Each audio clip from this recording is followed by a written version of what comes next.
এবারের ঈদে আলোচিত সিনেমাগুলোর তালিকায় অন্যতম জায়গা করে নেয় রাক্ষস। দর্শকদের ইতিবাচক সাড়া আর ব্যাপক আলোচনার মধ্যেই ছবিটির সিকুয়েল নির্মাণের ঘোষণা দিয়েছেন পরিচালক মেহেদী হাসান হৃদয়। নির্মাতার ভাষ্য অনুযায়ী রাক্ষসের গল্প এখানেই শেষ নয়, বরং পরবর্তী পর্বে এটি আরও বড় পরিসরে এবং ভয়ঙ্কর মাত্রায় হাজির হবে। জানা গেছে এটি তার পরিকল্পিত বরবাদ ইউনিভার্সের অংশ, যার ধারাবাহিকতায় রাক্ষস 2 এর কাজ ইতোমধ্যে প্রাথমিক পর্যায়ে এগোচ্ছে।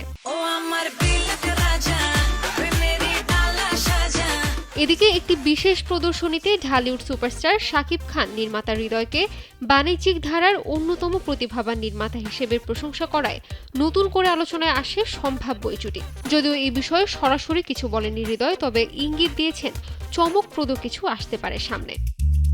সবকিছু ঠিক থাকলে 2027 সালের ঈদুল আজহায় বড় পর্দায় আরও বড় ও ভয়ঙ্কর রূপে ফিরতে পারে রাক্ষসের দ্বিতীয় কিস্তি, এমনটাই আশা করছেন ভক্তরা।